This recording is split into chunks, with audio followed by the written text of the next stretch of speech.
At 82, when you see your name on a headstone, or that's your headstone, what do you think about? Well, I see that's where I'm going to be.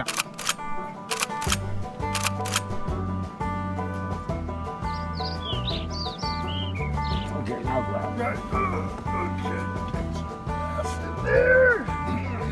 Beautiful. Okay, we're going to the town hall now for an absentee ballot for the election to make sure Tommy Delnicki gets in. You mean you're voting for Audrey Delnicki, right? Not Tommy Delnicki. Hey Joe, I hope all is well. I'd like to thank you for coming out on November 5th and showing your support. I look forward to keeping South Windsor the great community that it is. Take care and God bless. Because Tommy Delnicki family, we've been together for over 100 years. His cousins have worked for us back in the 40s. Who's that? Charlie, Bobby Delnicki, and then Tommy came in. Hi, I'm Tom Delnicki, a former mayor of the town of South Windsor, now the current state representative, and a lifelong resident here. Now, when you talk about Joe Krawski, my fondest memories are of him as a math teacher, even though he came from a farming family. Talk about a brilliant man, truly a great educator, a fantastic friend, and you couldn't ask for a better neighbor. The Delnicki family were neighbors of ours. They lived on Felt Road and we lived on Foster Street. They were very close, very close neighbors. Very close. Delnicki for mayor? Yeah, he was everything. He is there. I'm glad he's in the State House now. Okay, so we're gonna go to the town hall first. Then Geisler's. and then maybe, if we have time, I'd like to go to LLB. So it's November 1st, right? Yep, today. And usually during the farming season, what would you have been doing right about now? Stripping tobacco. Stripping tobacco? So it'd be hanging in the barn. We take it down, and then we would from the poles down, and then we would put the lath up, and we would strip the leaves off the stalks. Now, with cigars, there are three elements to a cigar. The three elements are, number one, chopped up stuff called the filler. Then that which holds the next one is a binder. Right. And then the next one is the outside wrapper. Is a wrapper for the outside. That's the gold. That's the money. Hi, Nick Castanelli here from the Connecticut Cigar Company. Welcome. We're based in downtown Stamford, Connecticut. We really enjoy the process of making cigars. As far as the cigars that we make ourselves, our traditional blend is a Nicaraguan Dominican blend for the filler and the binder, and the wrapper we use is a Connecticut wrapper with Connecticut broadleaf Maduro, which we get a lot of positive response on. It has a little bit of a boldness to it and a real good cigar taste to it.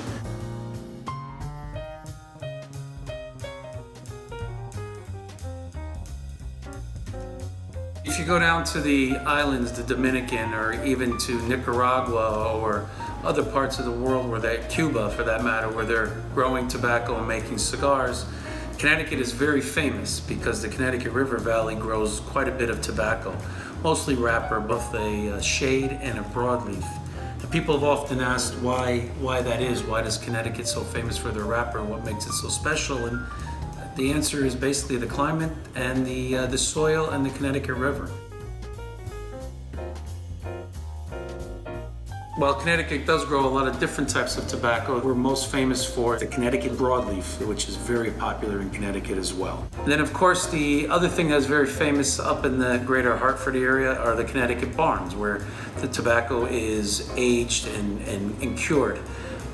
There are some classic barns all around the area that have been there for hundreds of years, and it's just really a historical part of Connecticut that a lot of people don't know, but they should learn more about. And they're already dried out, right? In order to take them down, there has to be moisture so they don't crumple. Right. We take the bales and we wait to give it to the buyer. Now, would the buyer come right in the barn and say, "I'll take, this, take that"? You're Or going to take it all in most cases. yeah, but do you bring the buyer to the barn, or do you take them? Do you take the To the barn. We get all the sheds together in one barn so he can look through them. Then he'll give you a price. If you don't want it, you don't take it. So you pretty much had a steady Buyer. every Yeah, year. Pretty right? close, yep. Yeah. But I took over my father's buyer. Uh-huh. My father took over his father's Now, who was your buyer? The last buyer I had was Fink out of Texas. Texas? And he only sold cigars in Texas.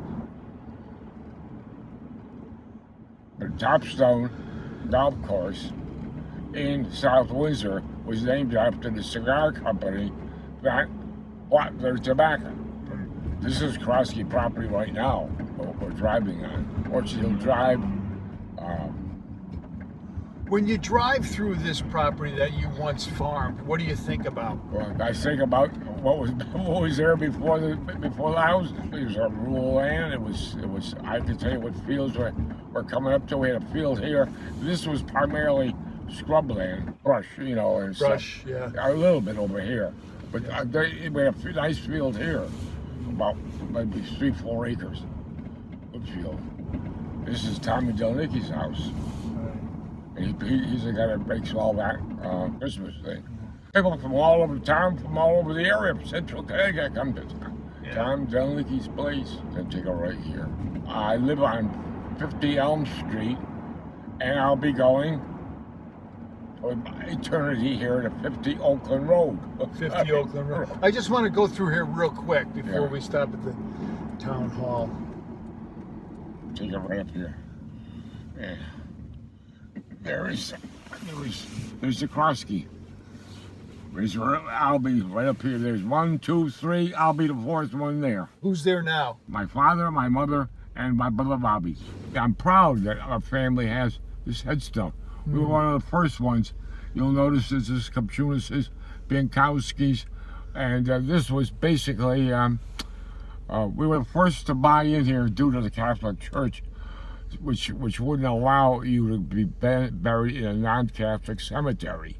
However, when they did allow it, then my mother was one of the first ones to buy, and she got that headstone. What religion are you? Roman Catholic.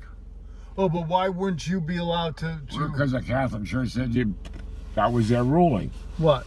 That you had to be, if you were a Catholic, you had to be buried in a Catholic cemetery, like Mount St. Benedict's. Okay. This was a non-denominational cemetery. Wapping Cemetery is non-denominational. Yeah. There's Kopchunas, right? Yeah, but they came later. I'm Al Kopchunas, lifelong resident of South Windsor, and our family were potato and tobacco farmers.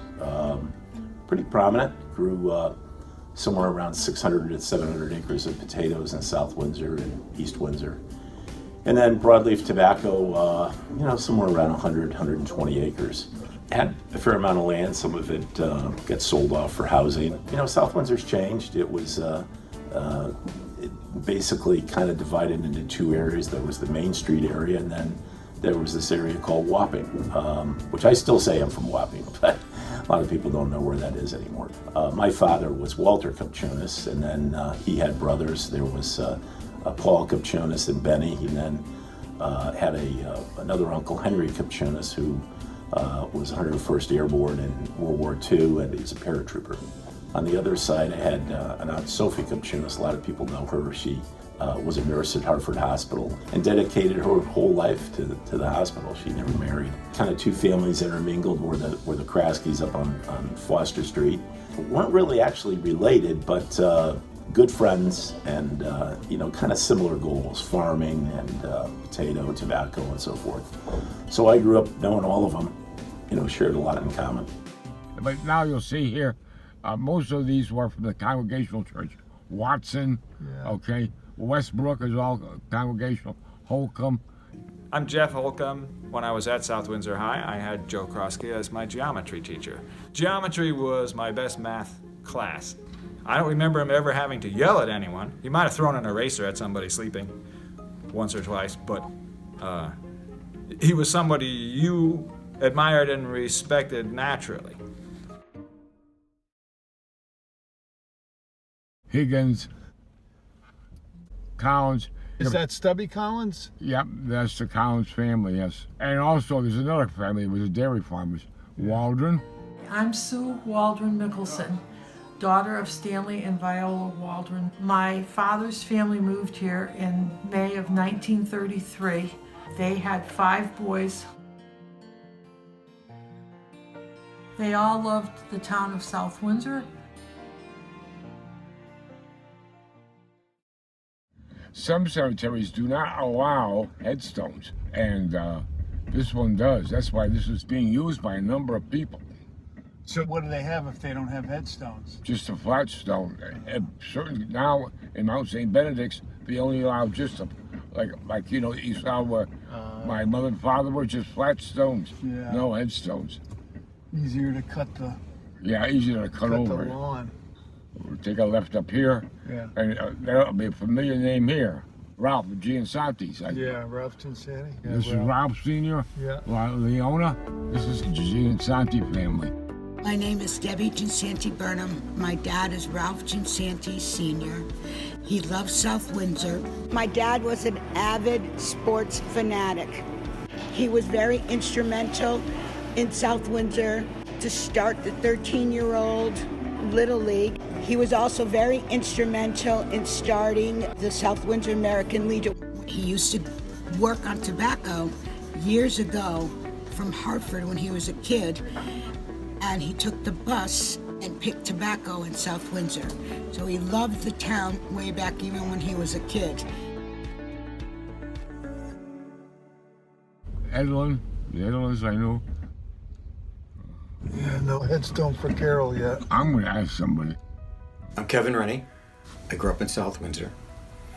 I still live in South Windsor. I practice law here, and I was a student of Carol Harding's, who was a teacher at South Windsor High School for, I think, almost 40 years. And she was a dynamic and towering figure at South Windsor High School. She brought so much energy and love to the classroom that it struck a chord. And if you're really lucky as a student, then you have a teacher like that. She taught a course called Small Towns in American Literature. And 40 some odd years later, I still remember that course. I still remember what we read. We read Winesburg, Ohio, and Spoon River Anthology. And it made a huge impression on me, not necessarily because of the works, but because of her passion for them.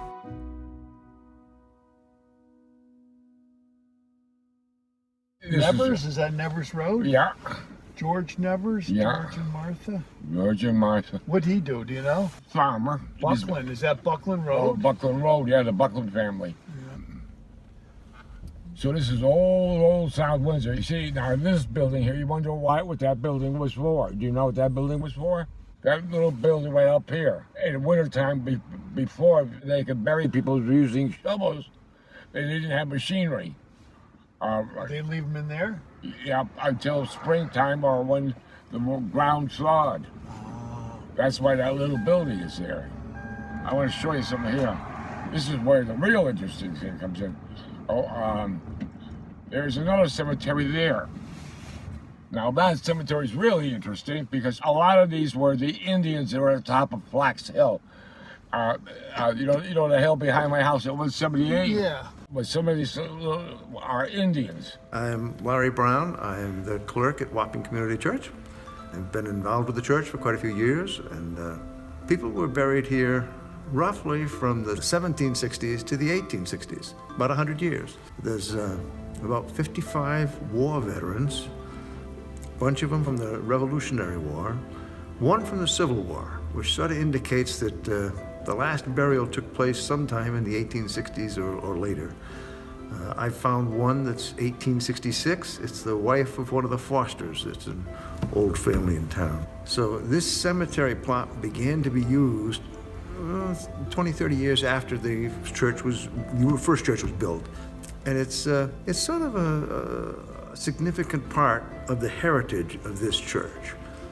Heritage of the town as well, but It's interesting to just think to ourselves that there are people out there who used to attend this church, and they've been out there for well over 100 years.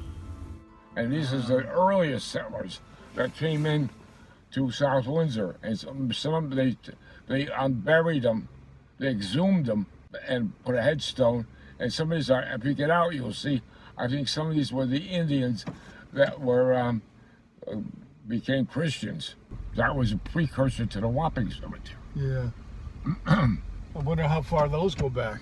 Oh, they go back to the 1700s.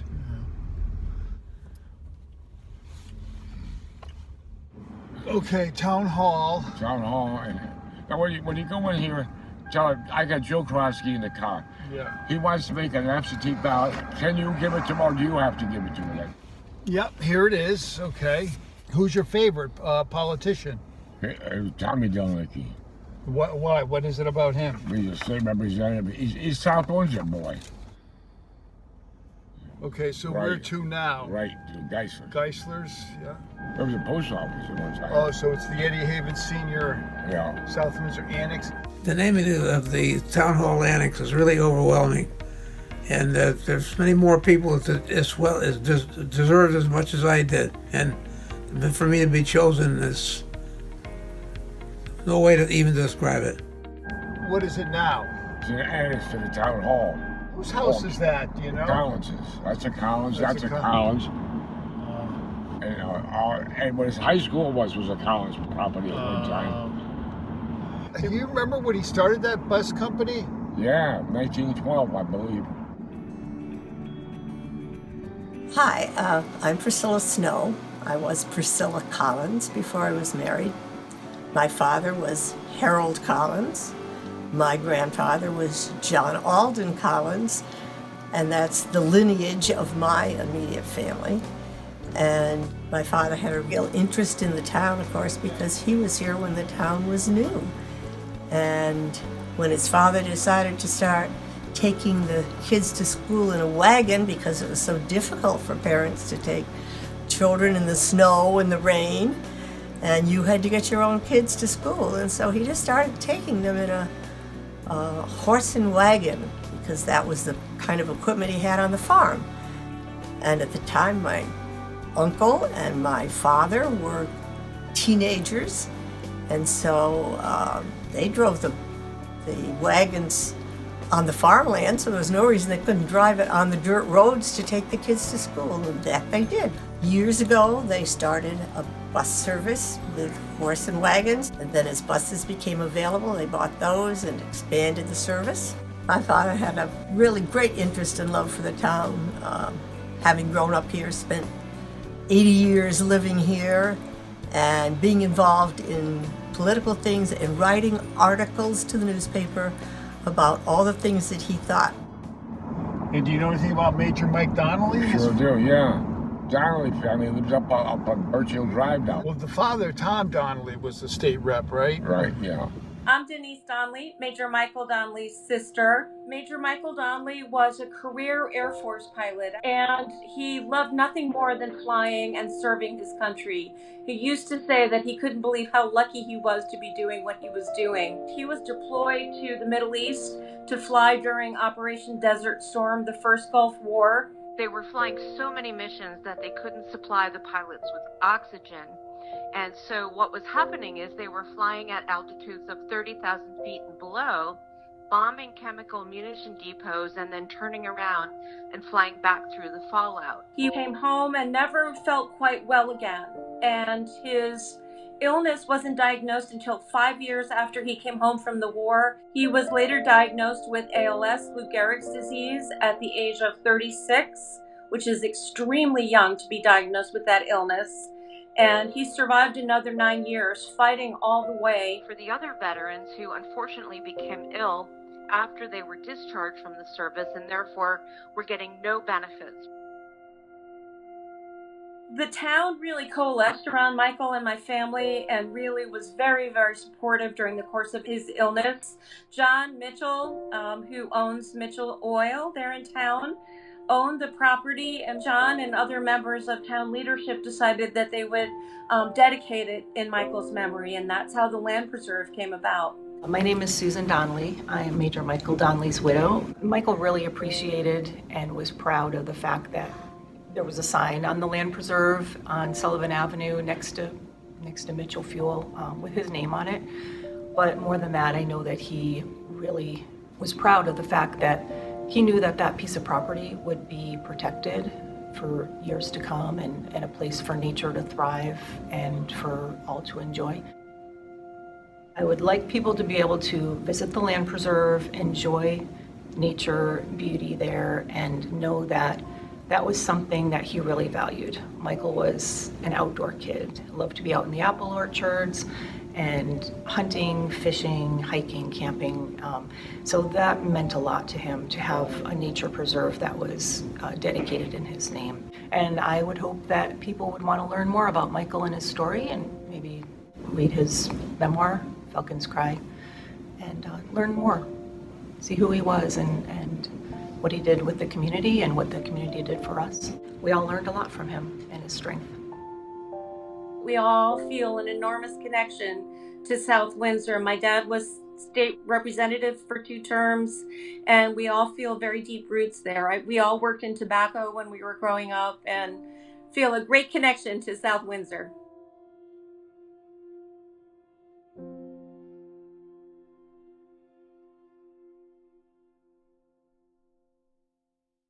Every morning I was down at the country store, every morning. For coffee? For coffee. Do you know who owns the Sullivan Avenue Plaza? Who owned it? Yeah, Rubner's owned it one time. He was part of UNR construction with Ludi. Well, remember Vegeta and Anita Rubner, the girls? They were cheerleaders at one time. All right, what are we getting? Okay, 3 Florida Natural, 1 Farmer's Cow, 2 ciders. Now, it can be, I think one is Chandler's, the other is Rogers, one or 2. Make one of each, I don't care, one of each. Yeah. 1 12-can Schweppes ginger ale. Yeah. Okay. Then 3 boxes oatmeal raisin cookies. Yeah. And now this is like a hand lotion. I think it's Palmolive. I don't know. There's several hand lotions. Hi, Joe. Jeff at the store. South Windsor Geislers. We miss you. Try to get down to see us and have a good holiday. Where's next? LL Bean. Bean. They're down at Greenwalk.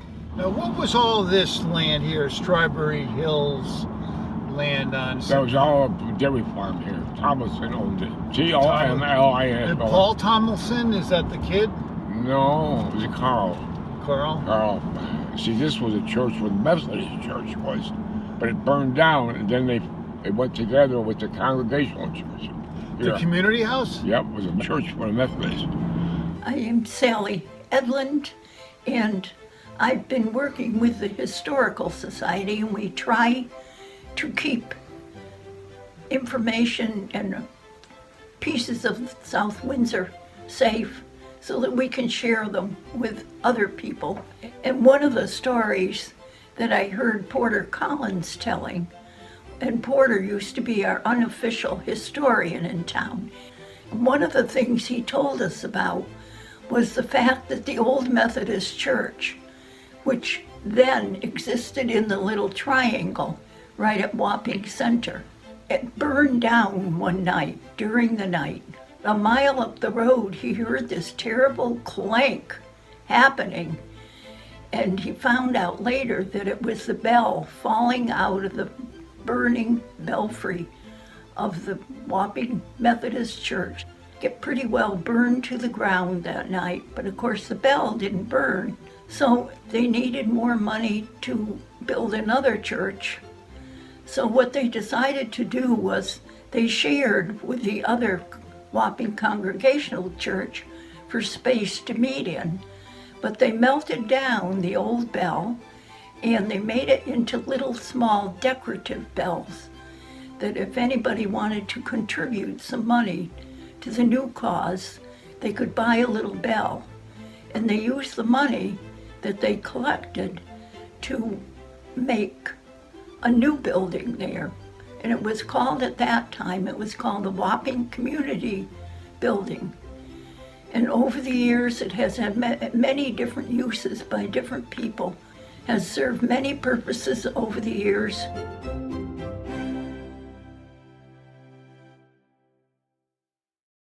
Here it is, right here. Cargo pants? Cargo pants, page. Yeah, beige?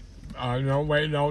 I got a beige already. Okay. This is what I want. Yeah. Cargo shorts. Cargo shorts. Yes, this is the number of this.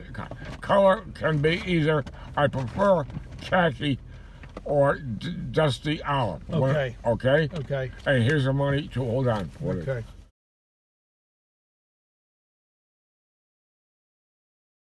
Here's your order. It comes in Wednesday.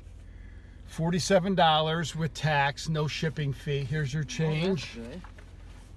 And here you go. All right. Dart Hill, right? Yep. Yeah, that's the best way.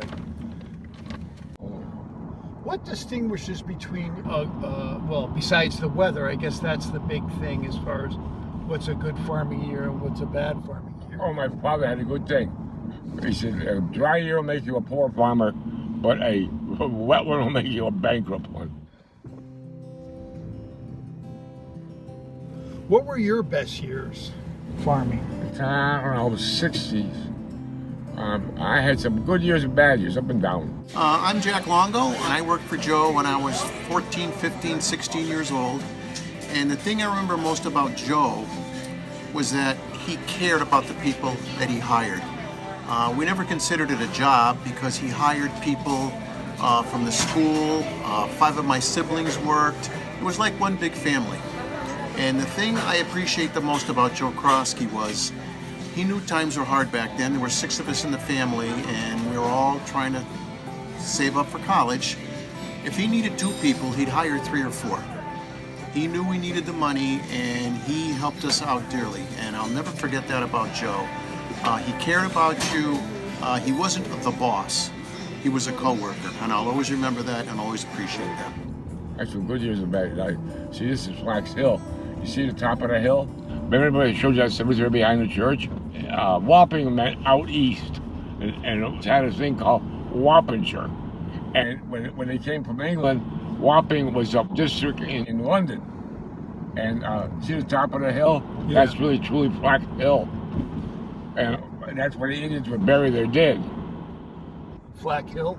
Flax Hill. F-L-A-X. Flax Hill. Are they marked graves? No, they store them up and they bring them down to the cemetery there behind the church. Behind the church. I'll be glad to get out of this place, but I got stuck in here. I'm going to see how my goes. My operation that happens on the 21st. Yeah. What's going to happen there? So I'm stuck because I want to get medicine and stuff like that for it. You know, they'll take care of me in a medical way. So I'm kind of stuck. All right. Home sweet home. Home sweet home.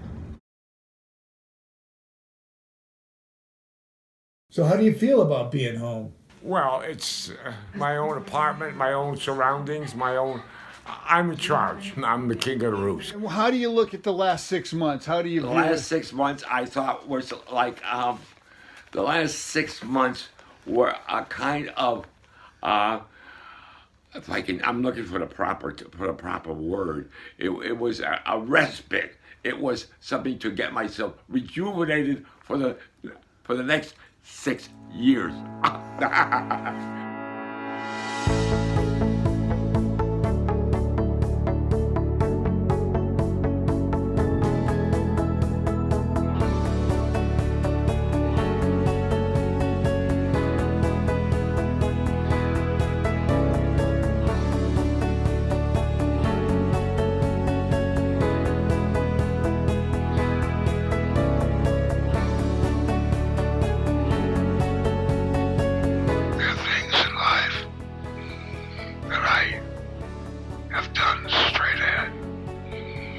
No black, no white, and I've been lucky.